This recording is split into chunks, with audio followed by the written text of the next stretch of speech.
Bonjour chers élèves, on va faire dans cette séance vidéo la suite du cours sur les fonctions numériques. Donc le chapitre 5, c'est les fonctions périodiques, les fonctions cosinus x et sinus x. Donc ça veut dire quoi une fonction périodique? Donc soit f une fonction définie sur D de f, son ensemble de définitions, donc on dit que f est périodique si il existe un réel, donc positif t, tel que, quoi, donc toujours t différent de 0, donc doit être différent de 0, donc avec quoi, donc il vérifie les deux conditions. Donc la première condition que quel que soit x appartient à d de f, on a x plus t appartient aussi à d de f. Et la deuxième condition que f de x plus t, l'image de f de x plus t est égale à f de x. Donc c'est la définition d'une fonction périodique. Donc ça veut dire quoi? Si on veut montrer qu'une fonction est périodique algébriquement, donc il suffit de montrer la première et la deuxième condition. Mais ça veut dire quoi une fonction périodique de période P? Prenons l'exemple de cosinus x. Donc la fonction cosinus x, prenons par exemple f de x est égal à cosinus x. Donc d de f c'est quoi d de f? D de f c'est r.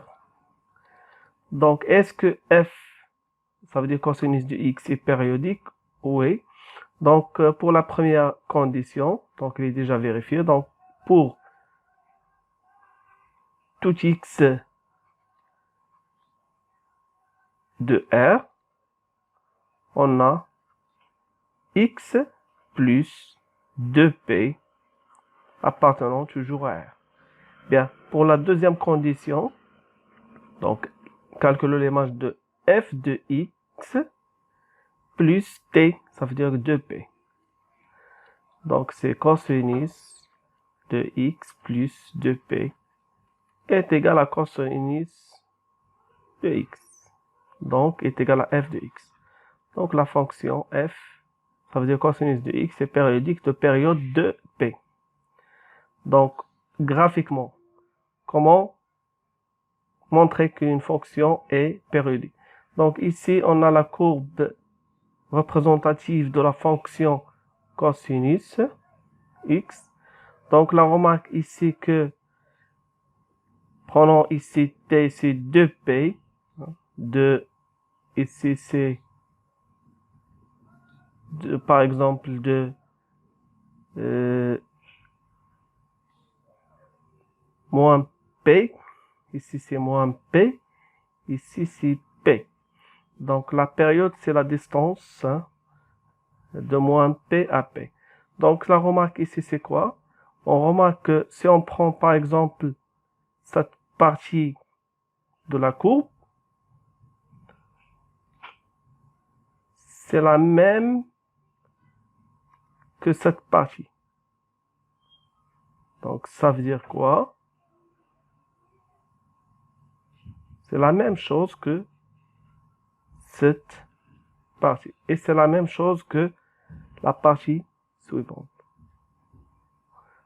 Donc, c'est une fonction périodique qui se répète. Donc, graphiquement, pour construire la fonction, la courbe d'une fonction périodique, il suffit seulement d'avoir la période de la fonction et la construction de la fonction dans cette période. Donc, si on a cette partie, comment continuer la courbe de f? Il suffit de prendre cette partie et faire la translation à gauche et à droite pour avoir la courbe de f de cosinus x. Une autre fonction périodique, c'est la fonction sinus de x. Donc, on peut faire la même chose. Donc, d de f de la fonction sinus x. Donc, ici, la fonction, c'est sinus x. Donc, d de f, c'est r. La même chose, donc la première condition est vérifiée. Donc, pour tout x appartenant à r, on a aussi x plus 2p appartenant aussi à r. Et pour la deuxième condition, c'est la même chose. Sinus de x plus 2p est égal à sinus de x. Ça veut dire quoi? Ça veut dire que 2p est une période de f. Donc la même chose, si on arrive à construire cette partie, on a la période de sinus x ici. Donc c'est quoi la courbe dans la suite? La courbe, il suffit seulement de faire la translation, hein, la translation de cette petite partie à droite et à gauche pour trouver la courbe, toute la courbe de la fonction sinus de x. Donc c'est quoi la différence entre les deux fonctions, sinus et cosinus? Donc pour la construction, il suffit de commencer par 0. Donc cosinus de 0 c'est 1, mais sinus de 0 c'est 0. Donc cosinus de 0 c'est 1 et sinus de 0 c'est 0.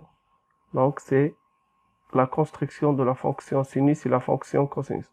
Donc passons à notre exercice. Donc on considère la fonction f de x est égale à cosinus de x. Donc la première question donne d de f. Donc d de f est égal à r. Donc c'est une fonction définie sur R. Donc la deuxième question, c'est montrer que f est une fonction paire. Donc pour vérifier que f est une fonction paire, donc il faut montrer deux conditions. Donc la première condition, on a quoi? Pour tout x dans R, on a moins x appartenant aussi à R. Et la deuxième condition, c'est cosinus de ou f de moins x. Donc calculons f de moins x. C'est f de moins x. F de moins x est égal à cosinus de moins de x est égal à cosinus de x est égal à f de x. Donc ça veut dire quoi? Ça veut dire que f est paire. Bien. Donc la troisième question, montrer que f est une fonction périodique de période p. Donc la même chose, donc la première condition est déjà vérifiée. Donc on a pour tout x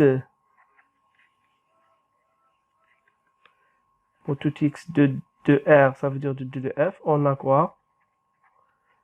X plus P. Donc plus T, ça veut dire X plus P appartenant à R. Donc c'est la première condition. La deuxième condition, c'est très simple. Calculons f de x plus T, ça veut dire f de x plus P est égal à cosinus. Remplacer x par x plus t, c'est 2 facteurs de x plus t. Ça veut dire plus p est égal à cosinus. Développer cette expression de x plus de p. On sait déjà que cosinus de x plus de p ou de x plus de p est égal à cosinus de x. Alors, est égal à quoi? Est égal à f de x. Alors, f, la fonction f est p périodique. Ça veut dire de période p. Donc, la question 4, c'est compléter la courbe de f dans la figure ci-dessus. Donc, on a une petite partie de la fonction f dans l'intervalle de 0 à p sur 2. Donc, comment construire la fonction f? Donc, on a dans la deuxième question, on a montré que f est une fonction paire. Ça veut dire quoi est une fonction paire? Ça veut dire qu'elle est symétrique par rapport à l'axe des ordonnées. Donc, cette partie, hein, de 0 à p sur 2, on va construire le symétrique par rapport à l'axe des ordonnées. Bien, à peu près ici. Bien. Donc, dans la troisième question, on a que P est une période. Donc, la remarque ici, c'est quoi?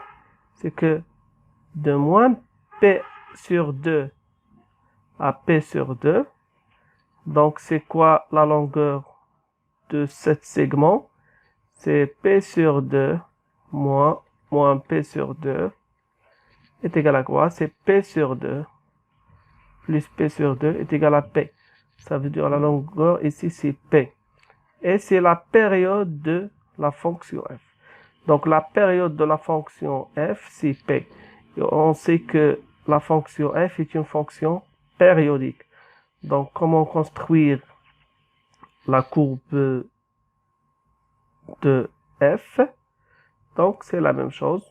Hein. Il faut faire la translation de cette partie à gauche et à droite de la courbe. Donc, pour faire la translation, donc il faut prendre toute cette partie, hein, pour faire la translation. Donc c'est la même chose. Ouais.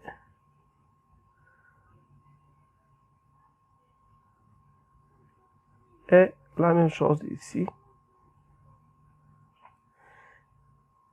Et la même chose à gauche.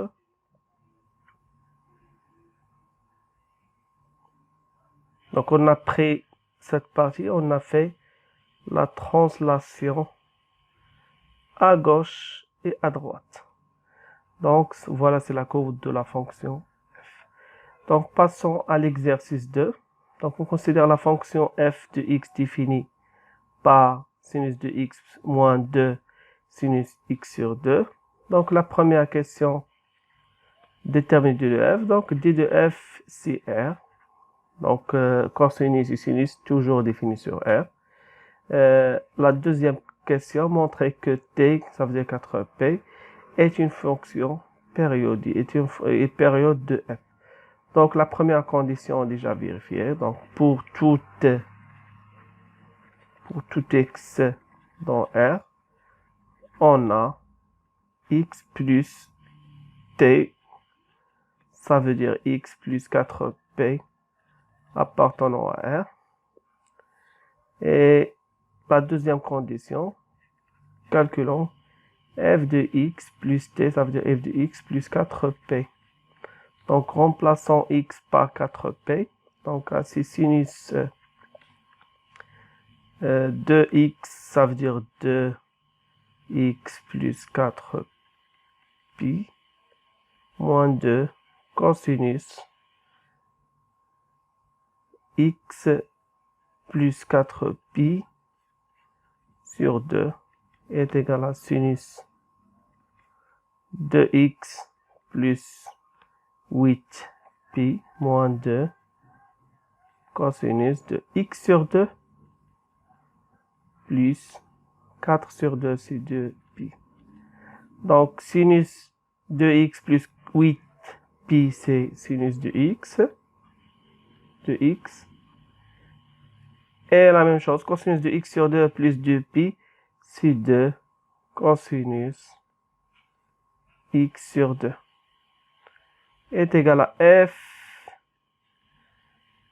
de x. Alors,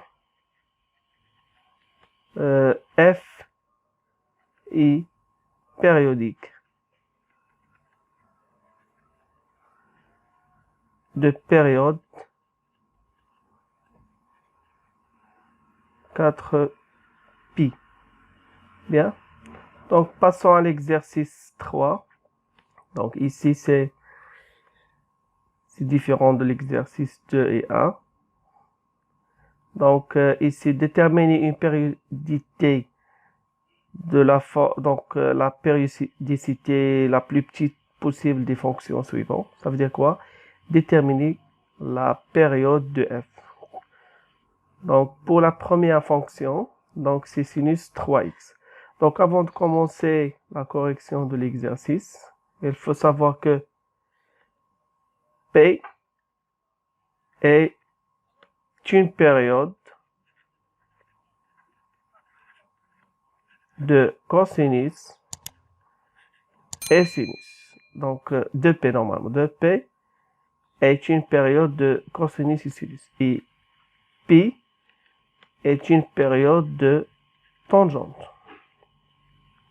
Bien. Donc, pour la première fonction, la fonction f de x, donc f de x est égal à sinus 3x. Donc, cherchons t. Donc, cherchons t est un nombre positif appartient à R plus étoile.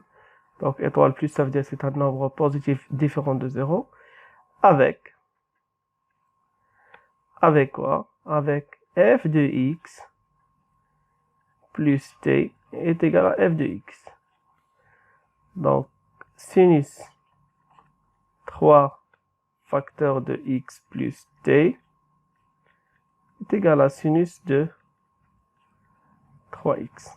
Donc, ça veut dire que sinus de 3x, donc il est équivalent sinus 3x plus 3t est égal à sinus de 3x. On sait que 2p est une période de sinus x. Ça veut dire quoi? Ça veut dire que donc sinus de 3x, ça veut dire quoi? C'est sinus de 3x plus 2p. Donc 3t est égal à 2p ou 2kp. Normalement, c'est 2kp. Et ici, c'est 2kp. Mais, tant que 2p, c'est la période de sinus de x, on prend seulement 2p. Donc, 3t est égal à quoi? Est égal à 2p. Donc, ça veut dire que t, la période de sinus 3x, c'est 2pi sur 3.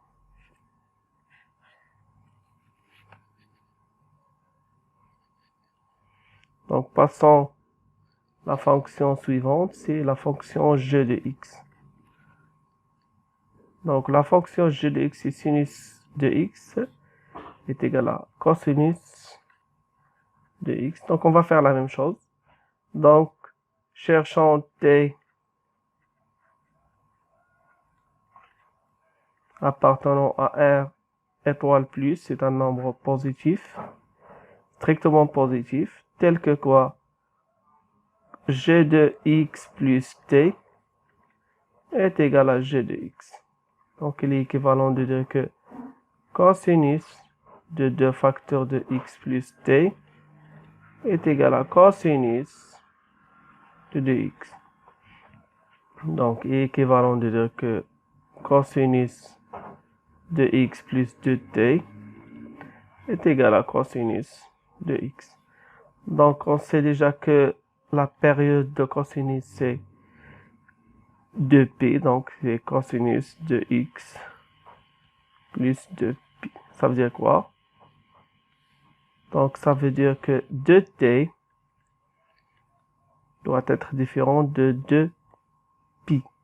Ça veut dire quoi? Ça veut dire que t est égal à pi. Donc, c'est quoi la période de cosinus de x? Donc, la période de cosinus de x, c'est pi. Donc, passons à la fonction h de x. Donc, la fonction 3.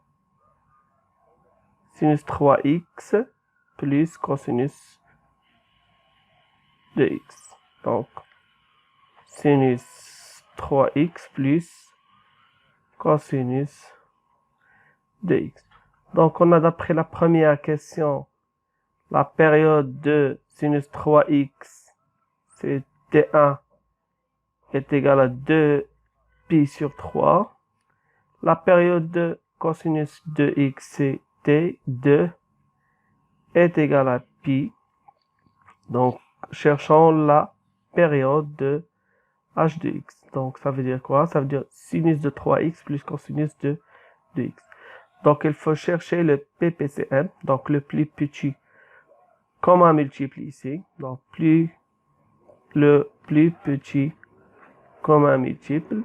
Donc, les multiples ici de T1, on peut prendre donc 2pi sur 3. Multipliant par 2, c'est 4p sur 3. Et si on multiplie par 3, c'est 2pi. Les multiples de pi, c'est pi. Donc, on a 0 toujours, donc différent. Donc, 0, pi et 2pi. Donc, la remarque ici que le ppcm ici, le nombre commun ici, c'est 2p. Ça veut dire quoi? Ça veut dire que la période, donc la période de h est égal à quoi? Est égal à 2p.